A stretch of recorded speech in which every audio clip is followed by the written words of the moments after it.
Le pegué una bofetada a mi marido el martes pasado. Así empieza esta historia. Con mi mano temblando, su mejilla roja y su cara de absoluto desconcierto. Y no fue por una infidelidad. No todavía. No fue por descubrir ningún mensaje, ni por encontrar un número sospechoso, ni por pillarlo en la cama con otra. Fue porque me dijo, con una calma de hijo de puta, que ya no sentía chispa cuando me miraba. Así, como si estuviéramos comentando el parte del tiempo.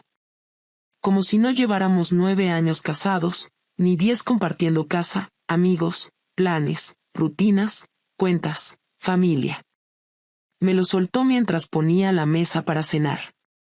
Estábamos en silencio, él con el móvil, yo sirviendo la ensalada, y sin levantar la vista, dijo: Clara, últimamente siento que ya no hay chispa entre nosotros. No me lo esperaba. No ese día. Ni de esa forma. Me giré, lo miré, y dije: ¿Cómo? Y ahí lo repitió. Con la misma frialdad.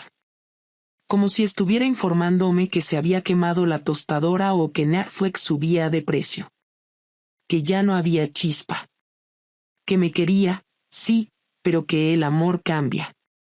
Que no era culpa de nadie, que simplemente nos habíamos apagado. Y entonces, ¡pum!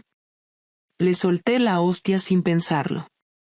Ni siquiera me arrepiento. Fue una mezcla de rabia, tristeza, impotencia. No por lo que dijo, sino por cómo lo dijo. Como si ya lo hubiera ensayado. Como si llevase semanas masticándolo hasta convertirlo en una frase bonita y fácil de digerir. Pero no había nada bonito en eso. Era una ejecución disfrazada de charla adulta. Él no reaccionó. No gritó, no me empujó, no se fue. Se quedó parado, se llevó la mano a la mejilla y murmuró: No era para que te lo tomaras así. Eso fue peor. Peor que la bofetada. Peor que todo. Porque en ese momento entendí que para él esto ya se había terminado. Solo que todavía no me lo había dicho en voz alta. Yo me llamo Clara. Tengo 36 años. Trabajo desde casa como diseñadora gráfica freelance, pero eso no importa demasiado ahora. Lo que importa es que hasta ese martes por la noche, yo pensaba que tenía una vida estable. No perfecta, no de película, pero sí sólida. Hugo, mi marido, tiene 40. Ingeniero industrial. Ordenado. Responsable. Casi aburrido. Pero era mi aburrido. Mi lugar seguro. Y ahora, de golpe, ese lugar estaba temblando. Después del bofetón, hubo silencio. No cenamos. No hablamos. Nos metimos a la cama como extraños. Él de un lado, yo del otro. Dormí poco. Pensé demasiado. Pero lo que no vi venir fue lo que me pasó al día siguiente. Me desperté con una calma extraña. No lloré. No lo odié.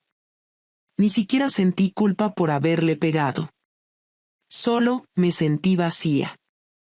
Como si ya no tuviera sentido seguir intentando arreglar algo que él claramente daba por muerto.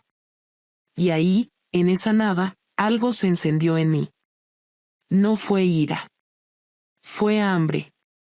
Hambre de sentir algo otra vez. No tristeza, ni rutina, ni decepción. Algo real. Fuerte. Vivo. Ese miércoles, a media mañana, me vestí de una forma que no usaba hace años. Me puse un vestido ajustado, ese rojo que siempre escondía al fondo del armario por si alguna vez teníamos una cita especial. Me pinté los labios. Me puse perfume. No para él. Para mí. Porque necesitaba volver a verme en el espejo y reconocerme. Y sí, salí a la calle sin rumbo fijo. Caminé por Valencia como si fuera turista. Entré en una librería que me encantaba y que no pisaba desde hacía meses. Me tomé un café en una terraza al sol. Miré a la gente. Y la gente me miró. Y entre esas miradas, hubo una que se quedó un segundo más de lo normal. No sé cómo se llama. No le pregunté. Era moreno, unos 30 y pocos, gafas de pasta, una sonrisa segura. Llevaba una bolsa de tela con libros. Me observó. Yo lo observé. Nos sonreímos. Y ahí entendí algo. Todavía había gente allá afuera que me miraba como mujer, no como esposa apagada. No pasó nada entre nosotros. Solo fue una chispa. Una auténtica. La misma que Hugo decía que ya no sentía. Volví a casa sintiéndome un poco más viva. Y también un poco más peligrosa. Las cosas con Hugo se volvieron raras. No me volvió a mencionar lo de la chispa. No se disculpó por decirlo, pero tampoco lo repitió. Vivíamos en una especie de tregua silenciosa. Dormíamos juntos, pero no nos tocábamos. Hablábamos lo justo. Fingíamos normalidad, sobre todo delante de la familia. Pero dentro de mí algo se movía. Empecé a salir más.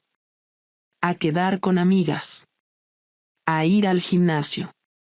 A cuidar mi ropa, mi pelo, mis uñas. Y no lo hacía por venganza. Lo hacía porque necesitaba recordarme que seguía siendo algo más que la mujer de Hugo. Fue en uno de esos días, en una cena con mi hermana y su grupo, cuando conocí a Sergio. Sergio no es el típico rompehogares. No tiene pinta de peligroso ni de seductor profesional. Es fisioterapeuta, tranquilo, divertido sin ser payaso, y con una forma de mirar que atraviesa. Había venido porque conocía a una amiga de mi hermana. Nos sentamos frente a frente. Hablamos de tonterías. Nos reímos. Y cuando nos despedimos, me tocó la mano. Fue un segundo. Pero fue suficiente. Esa noche me costó dormir. Pensaba en su risa. En cómo me escuchaba. En cómo me hacía sentir algo que en mi casa se había apagado hacía tiempo. No estoy diciendo que ahí empezó todo. Pero sí fue el momento en que supe que, si quería, podía cruzar la línea. Y por primera vez en mi vida, no me sentía culpable por desearlo. La primera vez que pensé en mentirle a Hugo fue el sábado siguiente, cuando Sergio me escribió por Instagram. No fue un mensaje provocador ni directo, simplemente comentó una historia donde yo salía tomando una copa con mis amigas. Algo como te ves bien, Clara, me alegro de que estés disfrutando. Respondí con un emoji, después con un gracias, y en menos de 10 minutos ya estábamos hablando como si nos conociéramos de antes, como si no nos separaran los 9 años de matrimonio que llevaba encima, como si la vergüenza por lo que hacía no existiera todavía. No le oculté que estaba casada, pero tampoco sentí la necesidad de proteger esa parte de mi vida como lo había hecho siempre. Me limité a responder, a reírme con él, a imaginarme lo que podría pasar si llevábamos esa conversación un poco más lejos. No lo planeé, simplemente me dejé llevar. Fue como abrir una puerta que llevaba tiempo cerrada y no saber si el pasillo detrás de ella tenía salida o fondo. Durante esa semana, hablábamos todos los días. Al principio solo por mensaje, después por notas de voz, y ya el viernes, por videollamada. Nunca a horas extrañas, nunca desde la cama ni con Hugo en casa, pero siempre con esa ansiedad que me revolvía el estómago cuando escuchaba la notificación. Sergio tenía una voz tranquila, pausada, pero con una forma de decir las cosas que me hacía sentir que cada palabra tenía un peso distinto. Me preguntaba cosas que Hugo no me preguntaba desde hacía años, como que me gustaría hacer si no tuviera que trabajar, o qué parte de mi cuerpo me gustaba más. No era explícito, pero sí era directo. Me escuchaba con atención y sin interrupciones, y eso me desarmaba más que cualquier piropo. La primera vez que lo vi después de aquella cena fue en una cafetería en Ruzafa. Habíamos acordado un café rápido, sin compromisos, en un lugar público, como si eso hiciera todo menos peligroso. Me puse nerviosa cuando llegué antes que él. Me miraba las uñas, el móvil, la puerta. Cuando entró, se quitó las gafas de sol y me sonrió como si ya supiera que no iba a irse sin haber conseguido algo. No me besó, no me tocó. Solo me preguntó si quería lo mismo que la última vez, como si recordara algo que nunca le había dicho. Pasamos una hora hablando de cosas que no tenían importancia, pero con una intensidad que me incomodaba y me atraía al mismo tiempo. Me dijo que le gustaba cómo me reía, que tenía una voz que se le quedaba en la cabeza, que le daba curiosidad saber cómo era yo cuando nadie me estaba mirando. Me fui antes que él, con una excusa poco convincente sobre una reunión con un cliente, pero no porque quisiera irme, sino porque me sentía demasiado cerca de hacer algo que aún no había decidido hacer. Esa noche Hugo llegó tarde, dijo que había tenido una reunión con proveedores y que luego se quedó a tomar algo con sus compañeros. Me dio un beso en la frente y se metió directo a la ducha. No me preguntó cómo me había ido el día, ni notó que me había cambiado el peinado, ni que tenía una blusa nueva. Me senté en el sofá y me pregunté qué mierda estábamos haciendo. Estábamos sobreviviendo juntos, como dos personas que comparten alquiler, tareas, silencios. Me quedé mirándolo mientras dormía, roncando suave, ajeno a todo, y pensé en lo fácil que sería mantener la mentira, en lo simple que se vuelve a engañar cuando nadie te está mirando realmente. El domingo recibí el primer mensaje que me hizo dudar si seguir adelante era una buena idea. No era de Sergio, sino de mi hermana. «¿Tú y Hugo estáis bien?», me escribió. «El otro día él estuvo raro, y tú también». «No sé, lo noté frío contigo». Me sorprendió que alguien externo lo notara, que la distancia que sentía ya se hubiera vuelto visible. Le respondí que sí, que todo bien, que solo estábamos cansados. Pero esa noche, al ver a Hugo acomodarse en el sofá con su portátil, como si nada, entendí que lo nuestro ya se había vuelto algo tan plano que ni siquiera era disimulado. Él no sospechaba nada. No me revisaba el móvil, no hacía preguntas, no se acercaba. Era como si estuviera resignado, o demasiado cómodo. O como si realmente no le importara. Cuando volví a ver a Sergio fue diferente. Ya no era solo curiosidad. Había deseo, había urgencia, había esa necesidad absurda de sentirme viva, de comprobar que todavía era capaz de provocar algo más que indiferencia. Nos vimos en su consulta, en una de esas salas que usa para los pacientes, cuando no había nadie más. La excusa fue un masaje en la espalda por unas contracturas que, para ser sincera, no existían. Él cerró la puerta con llave, bajó la persiana a medias, y me pidió que me tumbara. Lo hice, sin ropa arriba, con el sujetador medio suelto, con el corazón en la garganta. No fue inmediato. Me tocó con cuidado, como si no quisiera romper el momento. Su voz me guiaba, sus manos recorrían mi espalda como si estuviera aprendiendo a leerme. No hubo sexo. Pero sí piel. Sí besos. Sí gemidos. Y cuando salí de ahí, con el pelo revuelto y la ropa desordenada, supe que ya no había vuelta atrás. Esa tarde Hugo me preguntó si quería salir a cenar. Fue tan repentino que me descolocó. Le dije que no, que tenía mucho trabajo, que mejor otro día. Me dijo que quería hablar, que sentía que algo raro estaba pasando.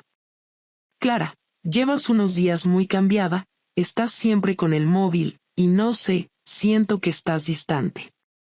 Me reí, le dije que no, que eran imaginaciones suyas, que estaba estresada por unos clientes alemanes.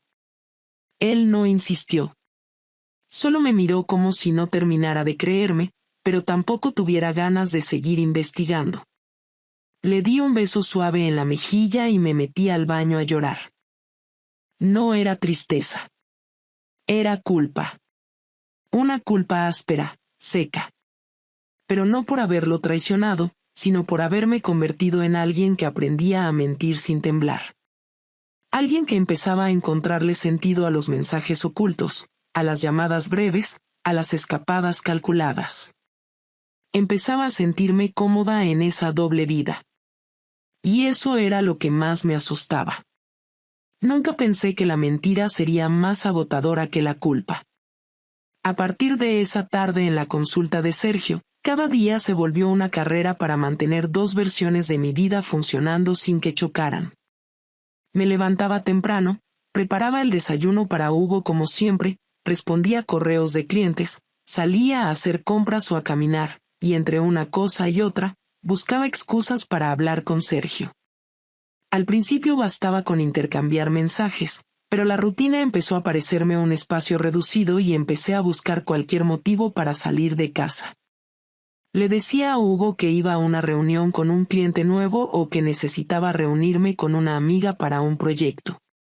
Él no hacía preguntas, y eso era lo que más me dolía, porque mientras yo inventaba excusas elaboradas, él simplemente asentía sin sospechar.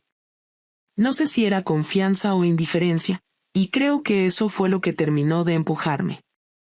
Con Sergio las cosas se intensificaron rápido. No tuvimos una relación larga de mensajes ni ese juego de tensión que dicen que siempre precede a una aventura. Fue directo. Me gustaba su seguridad, la forma en que sabía cuándo hablar y cuándo quedarse callado. No buscaba consolarme ni prometerme nada, y eso lo hacía más fácil. Lo que empezó como un café se convirtió en tardes completas en su piso, donde el reloj desaparecía y el resto del mundo se volvía una especie de ruido de fondo que prefería ignorar. No lo amaba. Ni siquiera podría decir que me gustaba más allá del deseo, pero estar con él me recordaba que seguía teniendo control sobre algo, aunque fuera sobre mi cuerpo o sobre la mentira que mantenía en pie. Una tarde, mientras recogía mi ropa del suelo y él se quedaba mirando por la ventana, me preguntó si Hugo sospechaba algo. Le dije que no, que era imposible, que Hugo era demasiado racional para imaginarse algo así. Sergio se rió y dijo que tarde o temprano lo notaría, que los hombres no son tontos, que cuando una mujer cambia su manera de mirar, de hablar o de vestirse, siempre hay un motivo. No respondí, pero esas palabras se me quedaron grabadas. Esa noche, cuando llegué a casa, Hugo me miró de una forma que no supe interpretar. No era enojo ni ternura, era más bien observación. Dijo que había preparado pasta, me preguntó si quería vino, y durante la cena noté que me estudiaba cada gesto, cada palabra. Cuando terminamos, se acercó y me dijo que últimamente hablaba menos, que estaba más distraída, y que a veces parecía que mi cabeza estaba en otro sitio. Le respondí que tenía mucho trabajo, que había perdido un cliente importante y que estaba agobiada. No insistió, pero noté cómo bajó la mirada hacia mi cuello, donde quedaban marcas que había intentado cubrir con maquillaje. Fingí toser y me levanté a recoger los platos. Fue la primera vez que sentí miedo. Durante los días siguientes empecé a tener cuidado de cada detalle. Cambié mis rutinas, revisé mis mensajes 2 veces antes de enviarlos, borré el historial del móvil cada noche y dejé de perfumarme antes de salir. Pero cuando una mentira crece, siempre deja grietas. Una tarde, mientras estaba en la ducha, escuché que entraba al baño y tomaba mi móvil de la encimera.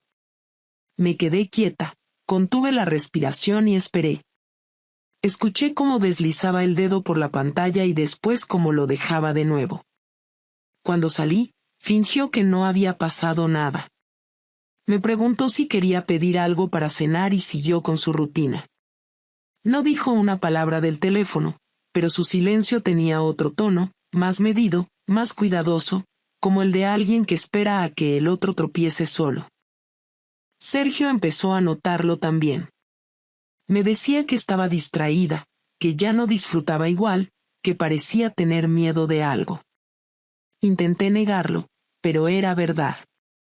No podía relajarme. Cada vez que sonaba el teléfono o llegaba una notificación, sentía un nudo en el estómago. Empecé a sospechar que Hugo me vigilaba, no de forma abierta, sino con pequeños gestos. A veces llegaba a casa antes de lo habitual, otras fingía olvidar algo y volvía a mitad de la mañana. Una vez, al entrar al salón, lo encontré sentado en el sofá, revisando un sobre con papeles. Cuando me vio, lo guardó sin decir nada. Me sonrió con esa calma falsa que solo se tiene cuando ya se sabe algo. La tensión creció rápido. Dormíamos en la misma cama, pero el aire se sentía pesado. No me hablaba mucho, pero observaba todo. Me preguntó si tenía pensado visitar a mi hermana el fin de semana y le dije que sí, que necesitaba desconectar. Él dijo que le parecía bien y me pidió que le diera recuerdos. Ese viernes preparé una maleta pequeña, pero no para ir con mi hermana. Iba a ver a Sergio fuera de Valencia, en un apartamento que tenía en la playa. Pensé que ese sería nuestro último encuentro, que necesitaba cerrar ese capítulo antes de que se volviera una catástrofe. El viaje fue silencioso. En el tren, revisé mi móvil una y otra vez, borré conversaciones, quité notificaciones y dejé el teléfono en modo avión. Quería desaparecer unas horas del mapa. Cuando llegué, Sergio me estaba esperando con 2 cervezas frías y una sonrisa cansada. No dijo mucho, solo me abrazó, y ese abrazo me hizo sentir una mezcla de alivio y culpa. Pasamos la noche juntos, sin hablar del futuro, sin promesas. Al amanecer me levanté antes que él, me vestí en silencio y salí del apartamento. El aire olía a sal y todo parecía calmo, pero dentro de mí había un ruido constante que no me dejaba pensar. Tomé un taxi y regresé a Valencia. Al llegar a casa encontré la puerta entreabierta. No había señales de desorden, pero algo estaba diferente. En el salón, sobre la mesa, había un sobre blanco con mi nombre. Dentro, había fotos. Eran impresiones de capturas de pantalla, mensajes, incluso una foto mía saliendo del piso de Sergio. Sentí un mareo. Me senté, incapaz de procesar lo que veía. En la parte inferior de una de las fotos había una nota escrita a mano: no te preocupes, todavía no he decidido qué hacer. Su letra. Hugo. No había rabia en esa frase, solo una calma que daba más miedo que cualquier grito. Cuando llegó esa noche, actuó como si nada hubiera pasado. Me preguntó cómo estaba mi hermana, si había dormido bien, si quería cenar. Respondí mecánicamente, intentando adivinar qué tanto sabía. No mencionó el sobre ni las fotos. Me dio las buenas noches y se acostó antes que yo. Me quedé en el salón, con el sobre en las manos, sintiendo que el suelo se me movía. No podía entender si lo suyo era venganza, indiferencia o un castigo lento. Esa madrugada no dormí. Miraba el techo, intentando imaginar qué haría él con todo eso. Si hablaría con Sergio, si me dejaría, si planeaba humillarme de alguna forma. No podía preverlo. Hugo no era de los que explotan. Era de los que esperan, de los que preparan cada movimiento. Y eso era lo más inquietante. A la mañana siguiente, cuando me levanté, el sobre ya no estaba. La casa estaba en silencio, y él se había ido al trabajo como siempre. En la nevera había una nota pegada: hablamos esta noche. Esa frase me pesó todo el día. Sabía que cuando llegara la noche nada volvería a ser igual, que la conversación que habíamos evitado durante semanas estaba por empezar, y que no sería una discusión cualquiera, sino el momento en que todo lo que había ocultado saldría a la superficie, sin posibilidad de esconderme detrás de excusas. Esa noche lo esperé sentada en el sofá, sin la televisión encendida, sin música, sin distracciones. No sabía cómo iba a empezar la conversación ni qué palabras usar para explicar algo que no tenía justificación. El reloj marcaba las 9 y cada ruido del ascensor me hacía contener la respiración. Cuando por fin escuché las llaves en la cerradura, me quedé inmóvil. Hugo entró despacio, dejó el abrigo en el perchero y se detuvo frente a mí. No parecía furioso, ni siquiera nervioso. Tenía la expresión de alguien que ya ha tomado una decisión y solo necesita decirla en voz alta. Me observó unos segundos y dijo que pensó que me encontraría dormida. Le respondí que no podía dormir desde hacía días. Se sentó frente a mí, con los codos sobre las rodillas y las manos entrelazadas. Me preguntó si tenía algo que decirle antes de que él hablara. No supe qué contestar. Sentía la boca seca y un peso en el pecho que me impedía pensar con claridad. Me dijo que había encontrado pruebas suficientes para no tener que hacerme preguntas, que lo único que quería escuchar era si pensaba seguir mintiendo o si al menos tenía la dignidad de admitirlo. No levanté la vista. Dijo mi nombre con una calma que me heló. Entonces lo admití. Le dije que sí, que había estado con otro hombre, que todo había empezado después de nuestra pelea, que no era algo planeado. Me interrumpió y me dijo que eso no importaba, que lo que duele no es cuándo ni cómo, sino el hecho de que lo hice. Se levantó, caminó unos pasos y me preguntó si lo quería. No supe qué responder. Dijo que no hacía falta que contestara, que mi silencio decía todo. Después se sentó otra vez y me contó cómo se había enterado. Dijo que llevaba semanas sospechando, que al principio pensó que eran imaginaciones, pero que los pequeños cambios eran demasiado obvios. Me habló de mis horarios, de los mensajes borrados, de la forma en que evitaba que el móvil quedara a la vista. Me dijo que había contratado a un investigador, que tenía fotos, registros, conversaciones. Que lo había hecho no por venganza, sino porque necesitaba saber si estaba loco o si de verdad me había perdido. Sentí un nudo en el estómago. No tenía idea de hasta dónde había llegado ni cuánto sabía realmente. Me preguntó si el hombre era alguien que conocía, si seguía viéndolo, si tenía sentimientos por él. Le dije que no, que todo había terminado. Se rió sin levantar la voz. Dijo que cuando una mujer dice que algo ha terminado, casi nunca es cierto, que siempre queda algo, aunque sea curiosidad. Durante unos segundos no habló más. Se levantó, fue hasta el aparador y sacó un sobre del cajón. Lo puso sobre la mesa y me pidió que lo abriera. Dentro había un documento del banco y una copia del contrato de alquiler de la casa. Dijo que había decidido mudarse, que no quería verme ni escucharme durante un tiempo, que iba a quedarse en un piso que había alquilado esa semana. Me aclaró que no iba a pedirme que me fuera, que sería él quien se marchara, pero que a partir de ese momento no compartiríamos más que los gastos pendientes hasta que todo se resolviera legalmente. Pregunté si pensaba divorciarse. Dijo que aún no, que quería esperar, que antes necesitaba hacerme entender el daño que había causado. Su tono no era de amenaza, era de alguien que está organizando algo con precisión. Me dio miedo. Intenté hablarle, decirle que no había sido por falta de amor, que simplemente me había sentido invisible, que necesitaba recuperar una parte de mí. Me interrumpió con un gesto.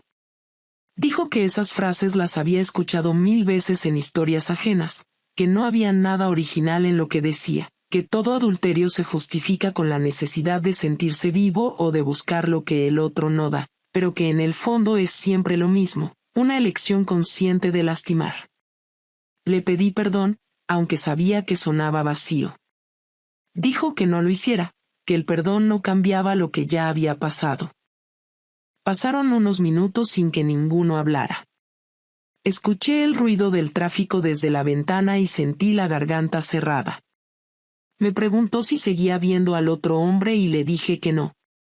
Dijo que lo sabía, que lo había confirmado. Cuando lo miré confundida, me explicó que había hablado con él. Le pregunté qué le había dicho y respondió que solo lo había mirado, que no hacían falta palabras, que el otro entendió enseguida lo que significaba enfrentarse a un marido que ya lo sabía todo. No me dio detalles, pero supe que había sido una conversación corta y directa. Me imaginé a Sergio intentando mantener la compostura mientras Hugo lo miraba con esa calma fría que tenía cuando algo lo afectaba de verdad. Sentí vergüenza por ambos. Entonces vino la parte que más me sorprendió. Dijo que no iba a contarle nada a mi familia, ni a mis amigos, ni a nadie. Que no iba a humillarme en público. Que prefería dejar que el peso de lo que había hecho se encargara de destruirme poco a poco. Dijo que la venganza no le interesaba, que el silencio y la distancia eran castigos más eficaces. Me explicó que había cambiado las contraseñas de las cuentas conjuntas, que los gastos de la casa seguirían cubiertos, pero que a partir del mes siguiente cada uno tendría que manejar su propio dinero. Me entregó una carpeta con documentos y me pidió que los firmara en los próximos días. Cuando le pregunté si pensaba volver, dijo que no lo sabía, que dependería de lo que viera en mí después de un tiempo. No supe qué hacer. No lloré. No me defendí. No tenía sentido. Él estaba calmado, y esa calma dolía más que si hubiera gritado o roto algo. Se levantó, tomó una maleta que ya tenía preparada en el pasillo y se dirigió hacia la puerta. Antes de salir, se giró y me dijo que no me preocupara, que no iba a hablar con nadie del tema, que no quería que nadie opinara sobre su vida ni sobre la mía. Agregó que no era un mártir ni una víctima, que simplemente había entendido que a veces el amor se gasta y que cuando eso pasa, cada uno muestra quién es en realidad. Cuando la puerta se cerró, me quedé inmóvil en el sofá, sin saber qué hacer con las manos. La casa estaba en silencio. Caminé hasta la habitación y vi que su lado del armario estaba vacío. No dejó ni una camisa. Solo un sobre en la mesita de noche. Dentro había una foto de nosotros en el viaje a Granada, el último en el que habíamos sido realmente felices. Detrás había una nota que decía, no se puede volver a lo que ya no existe. Esa noche dormí poco. No porque lo echara de menos, sino porque por primera vez entendí que ya no tenía control sobre nada. Intenté imaginar qué significaba exactamente su frase, si era una despedida o una advertencia. Al día siguiente, cuando revisé el correo, encontré un mensaje de su abogado con el asunto revisión de acuerdos previos. Ahí entendí que la distancia que él había prometido no era solo emocional. Había empezado a mover todo con una precisión calculada. Durante los días siguientes me mantuve en silencio. No hablé con Sergio, no hablé con mi hermana, no respondí mensajes. Cada rincón de la casa me recordaba algo, pero también me hacía pensar en lo rápido que él había actuado, en lo planificado que había estado todo. Era como si hubiera esperado ese momento para dejar de ser quien era y empezar otra versión de sí mismo, una que ya no me incluía. Pensé en ir a buscarlo, en intentar una conversación más humana, pero no lo hice. Me limité a quedarme quieta, observando cómo cada pedazo de nuestra vida compartida se desmoronaba con una serenidad que asustaba más que cualquier grito o reproche. Cuando finalmente me llamó, 4 días después, su voz sonaba distinta, sin rencor, pero sin afecto. Me dijo que necesitaba pasar por la casa para recoger unos documentos del trabajo y que prefería que yo no estuviera. Le pregunté si quería que dejara las llaves en algún sitio y me respondió que no hacía falta, que ya tenía copias. Antes de colgar, me dijo algo que no esperaba: no te odio, Clara. Eso sería demasiado fácil. Luego la línea quedó en silencio. Los días siguientes a su llamada fueron peores que cualquier discusión, que cualquier lágrima o amenaza. El silencio de Hugo se volvió una presencia constante en la casa, aunque él ya no estuviera. Cada mueble, cada rincón, cada objeto que alguna vez compartimos tenía ahora un doble significado, uno anterior al engaño y otro posterior a su salida. No había caos, ni gritos, ni reclamos. Solo ausencia. No dejé de comer ni me encerré a llorar como habría hecho otra persona. Lo viví de forma más lenta, más seca. Me levantaba como siempre, Preparaba el desayuno aunque nadie lo comiera, miraba el móvil sin recibir mensajes, me vestía por inercia, pero todo tenía una capa invisible de desorden emocional que no sabía cómo controlar. Nunca pensé que su forma de castigarme sería esa, quitarse de en medio sin destrozar nada, dejarme con todo intacto para que el eco de mis decisiones me acompañara en cada paso. Pasaron 10 días antes de que volviera a escuchar su voz en persona. Me llamó una mañana y me dijo que necesitaba pasar por la casa a recoger unos papeles del banco, que prefería que no estuviera cuando llegara, que iba a ir alrededor de las 5. Le dije que sí, que no habría problema. Me vestí sin pensar, agarré el bolso, y salí sin rumbo. Caminé por las calles sin saber a dónde iba. Terminé sentada en un banco del parque donde solíamos llevar a su sobrino cuando era pequeño. No era nostalgia, era un intento por entender qué iba a pasar conmigo después de todo esto. Sabía que Hugo no era el tipo de persona que actuara por impulso. Si había dicho que no me odiaba, era porque había decidido no hacerlo, pero eso no significaba que quisiera perdonarme. Era distinto. Él había separado su rabia de su estrategia, había tomado distancia no para salvar algo, sino para observar el daño desde fuera sin mancharse las manos. Cuando volví a casa 3 horas después, su coche ya no estaba. Entré y vi que el escritorio del salón estaba abierto. Faltaban algunas carpetas, unas llaves, y también el reloj que su padre le había dejado. En la cocina encontré una nota escrita con su letra. Solo decía, te devuelvo lo que es tuyo. A partir de ahora, decide tú qué hacer con todo esto. En la mesa había un sobre con mi nombre. Dentro, había una copia del contrato del abogado, pero esta vez con las condiciones ajustadas. En resumen, él no iba a pedirme la casa ni los bienes compartidos, pero sí solicitaba una separación formal con acuerdos individuales de manutención y administración de propiedades. Había renunciado a discutir. Me dejaba el terreno libre, pero no para volver, sino para que lo enfrentara sola. Ese mismo día me senté a revisar cada página.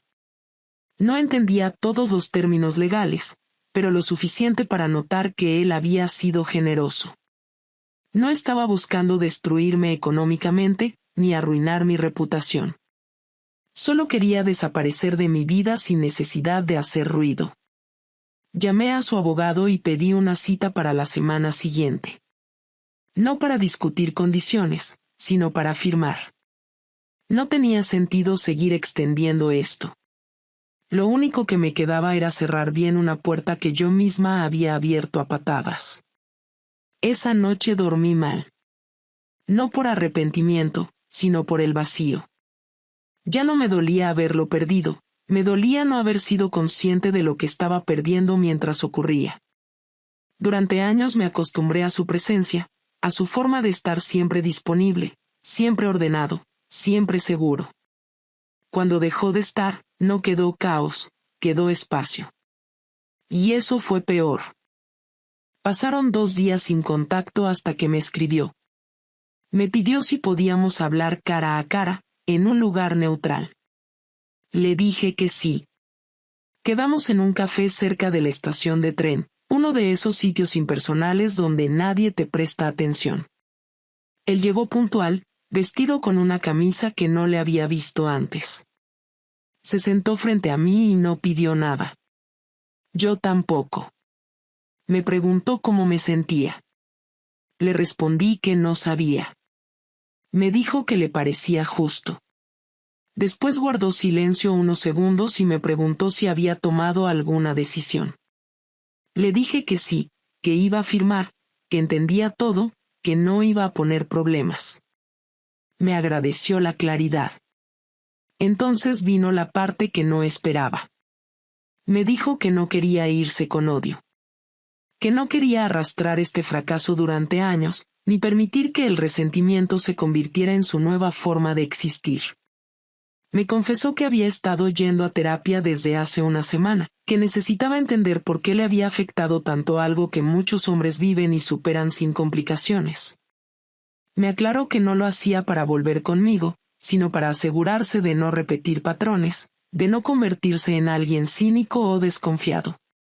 Le dije que me alegraba. Me miró fijo y me preguntó si yo había aprendido algo de todo esto. No supe qué decirle. Me preguntó si volvería a hacerlo con otra persona en otra circunstancia. Le respondí que no podía saberlo, que lo que pasó fue una suma de errores, pero que eso no me eximía de la responsabilidad. Me dijo que por lo menos eso era honesto. Hablamos 1 hora sin levantar la voz. En un momento me preguntó si me había arrepentido. Le dije que sí, pero no en el sentido tradicional, no por culpa religiosa ni miedo al castigo, sino por darme cuenta de que me había equivocado de dirección, de forma, de momento. Que había tratado de llenar un vacío sin entender que lo causaba. Él asintió. Dijo que no era tonto, que había notado desde hacía tiempo que yo estaba apagada, que lo que más le dolió no fue el engaño físico, sino que no le hubiera dado la oportunidad de arreglar nada antes de cruzar esa línea. Le pedí perdón otra vez. No con esperanza, sino por respeto. Me dijo que ya no necesitaba oírlo, que las acciones pesan más que las palabras. Al despedirnos me estrechó la mano, no me abrazó. Me dijo que no sabía si algún día podríamos llevarnos bien, que eso dependía de cómo evolucionara todo, pero que esperaba que al menos el proceso de separación no se volviera un campo de batalla. Le aseguré que de mi parte no lo sería. Se fue sin mirar atrás. Cuando llegué a casa, sentí que todo había terminado de manera oficial. No quedaba nada más por negociar ni por esconder. Me encerré en el baño y me miré al espejo largo rato. No lloré. No hice promesas absurdas. Solo me observé, intentando reconocer a la persona que había tomado tantas decisiones en tan poco tiempo. 1 semana después de esa última conversación con Hugo firmé los papeles. No hubo ceremonia ni mirada larga ni intento de alargar algo que ya estaba definido. Fui sola a la oficina del abogado, leí cada hoja aunque ya sabía todo lo que decía. Firmé sin titubear y salí con una carpeta bajo el brazo y la sensación de que lo que quedaba por delante era una vida completamente nueva, pero no por elección, sino por consecuencia. No hubo celebración ni catarsis. Solo una rutina nueva que empezó a formarse de forma lenta y sin entusiasmo. Los días comenzaron a parecerse unos a otros, pero no de esa forma cómoda y previsible que antes me parecía aburrida, sino de una forma más cruda y silenciosa, como si todo el entorno estuviera esperando a ver qué hacía con la libertad que ahora tenía. Durante las primeras semanas, evité ver a casi todo el mundo. No era por vergüenza, era por falta de paciencia. No quería consejos, no quería explicaciones ni análisis, no quería que nadie tratara de entender lo que había pasado desde fuera. Mi hermana me escribió varias veces, quería verme, tomar un café, preguntarme si estaba bien. Le respondí tarde y con frases cortas. Le dije que necesitaba espacio, que ya habría tiempo para hablar. Lo mismo hice con algunas amigas. Me escribían como si yo estuviera en una sala de espera emocional y bastara con un mensaje para sacarme de ahí. Pero no estaba esperando nada. Simplemente intentaba entender cómo me había convertido en esa versión de mí que nunca había previsto ser. Sergio me escribió también. No de inmediato, sino una noche después de que publiqué una foto en redes donde aparecía en la playa, sola, sin ninguna descripción. Me dijo que pensaba en mí, que esperaba que todo estuviera bien, que si quería hablar él estaba ahí. No le respondí. Borré el mensaje sin abrirlo. No por desprecio, sino porque ya no tenía sentido. Lo que pasó con él no fue amor ni conexión profunda, fue una excusa, un canal, un error compartido que ya no necesitaba continuar. No lo culpaba, pero tampoco quería arrastrar su presencia en esta etapa. Era parte del pasado, uno que prefería dejar cerrado sin escenas ni segundas partes. Con el paso de los días volví a trabajar con más regularidad. No por necesidad económica inmediata, sino porque era lo único que seguía teniendo lógica. Sentarme frente al ordenador, responder correos, diseñar piezas para marcas extranjeras, todo eso seguía funcionando igual. No exigía emociones, no pedía explicaciones, solo resultados. Y eso me ayudó a mantener la mente ocupada. A veces pasaba horas sin pensar en lo que había perdido, y en otras bastaba un olor, una palabra, una hora exacta para que todo volviera a aparecer con claridad brutal. Me hice algunos cambios físicos. No por desesperación ni como forma de llamar la atención, simplemente porque necesitaba hacer algo que no tuviera relación con Hugo ni con la vida que teníamos juntos. Cambié de corte de pelo, vendí algunas cosas que me recordaban a él, redecoré partes de la casa. Lo hice sola, sin preguntar ni pedir opiniones. Y poco a poco, ese espacio que antes compartíamos empezó a sentirse diferente. No mejor ni peor, solo distinto. Un día lo vi por casualidad en el supermercado. Fue una de esas coincidencias incómodas que nadie busca. Estaba en la sección de frutas, solo, con un carrito medio lleno. Me vio al mismo tiempo que yo lo vi. No hicimos ningún gesto. Él me miró con una expresión neutra, asintió levemente con la cabeza y siguió con lo suyo. Yo me giré y salí por otro pasillo. No fue doloroso ni liberador. Fue simplemente real. Esa persona ya no era parte de mi vida, y lo estábamos practicando sin necesidad de decirlo. Después de ese día pensé mucho en lo que había aprendido. No quise escribirlo en una libreta ni hacer listas mentales. Solo me senté en silencio, varias veces, a intentar desmenuzar lo que había pasado desde aquel primer día en que todo empezó a cambiar. No fue una traición lo que rompió mi matrimonio. Fue una acumulación de ausencias, de palabras no dichas, de gestos no valorados. Fue esa especie de apatía que se instala cuando los dos dejan de cuidar lo que tienen porque creen que va a estar ahí por defecto. Lo que hice fue grave, lo sé. Pero no fue un impulso sin causa.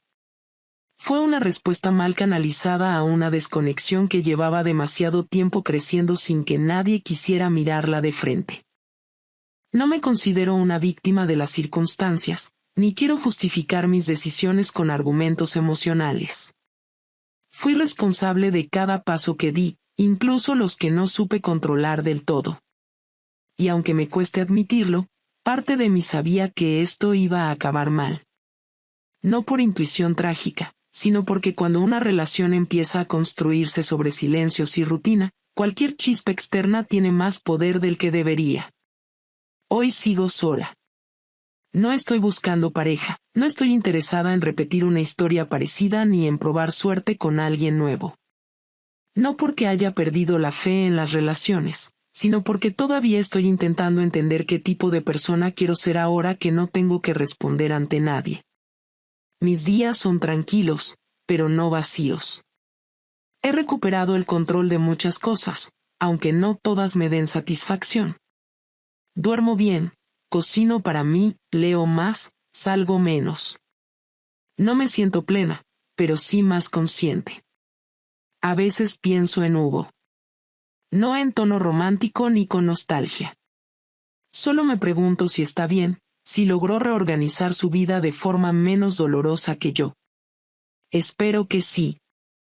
No porque quiera volver, sino porque sería injusto que alguien que hizo las cosas de forma tan serena terminara arrastrando más dolor del que merece. No he intentado contactar con él, y no creo que lo haga. Entiendo que nuestras vidas ya tomaron caminos distintos, y seguir intentando cruzarlos solo añadiría más confusión a algo que ya se resolvió con suficiente claridad. Este capítulo de mi vida terminó. No de forma épica ni con una redención teatral, sino con los detalles crudos de lo cotidiano. Una conversación, una maleta, una firma, una renuncia.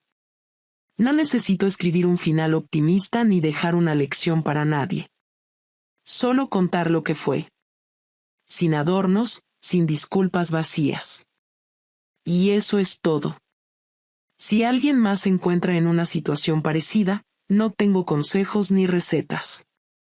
Solo esto, todo lo que no se dice, pesa. Todo lo que se posterga, se pudre. Y a veces, cuando crees que estás escapando de una cárcel, solo estás eligiendo otra más difícil de identificar. Yo ya estoy aprendiendo a vivir con eso. Cada día un poco más.